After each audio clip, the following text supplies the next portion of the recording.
ये दोनों कभी नमाज नहीं पढ़ते हैं, इनके लिए कुछ न कुछ करना पड़ेगा।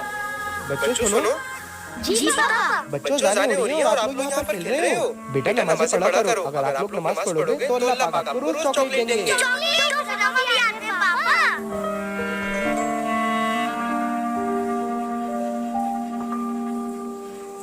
Very good.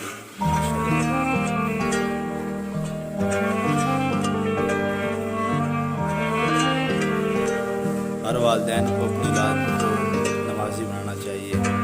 आज तो मैं बेनमाज के नीचे चॉकलेट रखना ही भूल गया। अगर इनको पता चल गया कि इनके पापा ने इनसे झूठ बोला था तो ये नमाज पढ़ना ही छोड़ देंगे। या अल्लाह, मैंने तो इनसे इतनी झूठ बोला था ताकि ये दोनों नमाजी बन जाए। अब सब कुछ तेरे ही हाथ में है, तू ही कुछ करिश्मा कर। अल्लाह के आगे दिल से किए गए हुए सजदे कभी खाली नहीं जाते और बेशक हर परेशानी का हल नमाज है।